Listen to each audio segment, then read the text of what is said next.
Hi students, I am Mrs. R. Ambigeshwari, Assistant Professor, Department of English, KCS Kasinadar College of Arts and Science.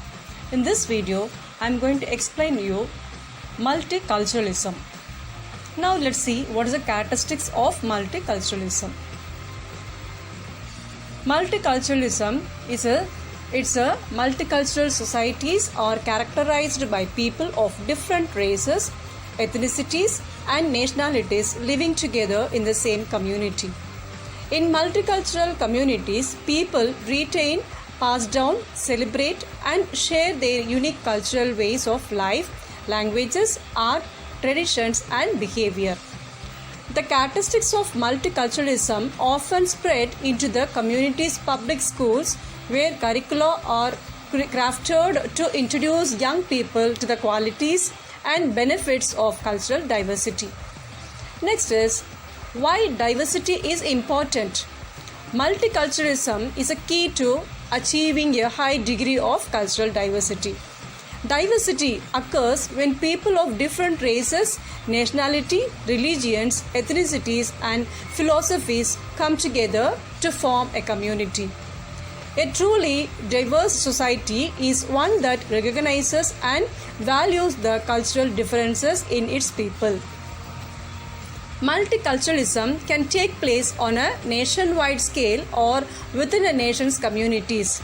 It may occur either naturally through immigration or artificially when jurisdictions of different cultures are combined through legislative decree, as in the case of French and English Canada. Proponents of multiculturalism believe that people should retain at least some features of their national cultures and traditional cultures. Opponents say that multiculturalism threatens the social order by diminishing the identity and influence of the predominant culture. Multiculturalism. It's a way in which deals with the culture and diversity of the people. Multiculturalism typically develops according to one of two theories, the melting pot theory or the salad bowl theory. Now let's see first what the melting pot theory. The melting pot theory of multiculturalism assumes that various immigrants groups will tend to meld together, abandoning their individual cultures and eventually becoming fully assimilated into the predominant society. Typically used to describe the assimilation of immigrants into the United States, the melting pot theory is often illustrated by the metaphor of the foundry's smelting pot in which the elements iron and carbon are melted together to create a single stronger metal stream.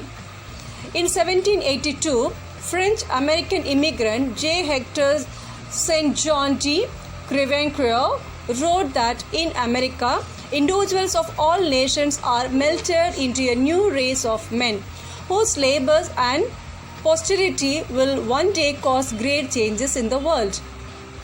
Next, let's see what the salad bowl theory.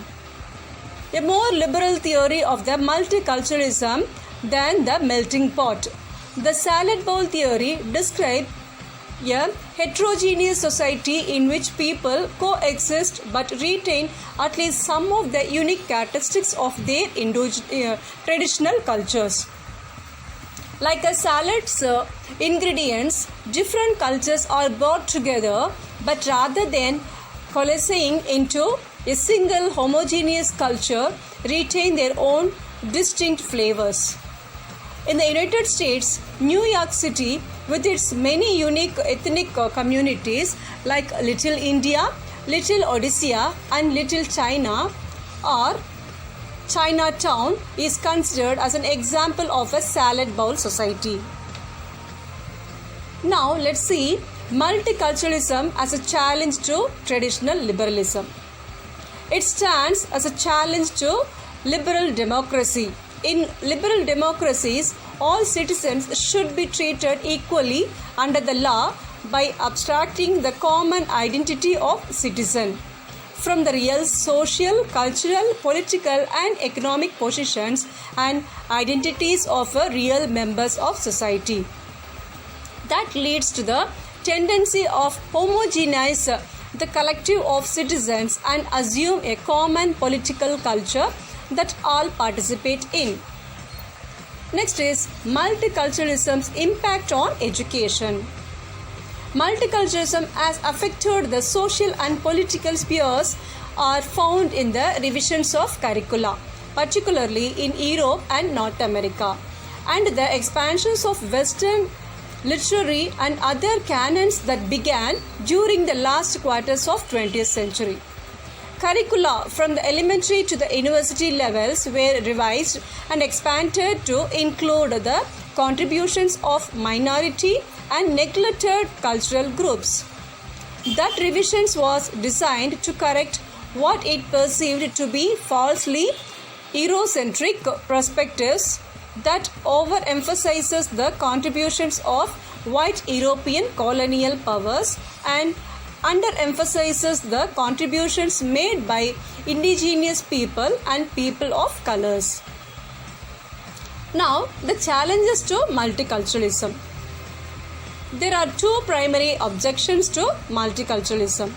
One is that multiculturalism privileges the good of the certain groups over the common good, thereby potentially eroding the common good in favor of minority interest. The second is that multiculturalism undermines the notion of equal individual rights, thereby weakening the political value of equal treatment. Thanks for watching this video. Let's meet in the next video.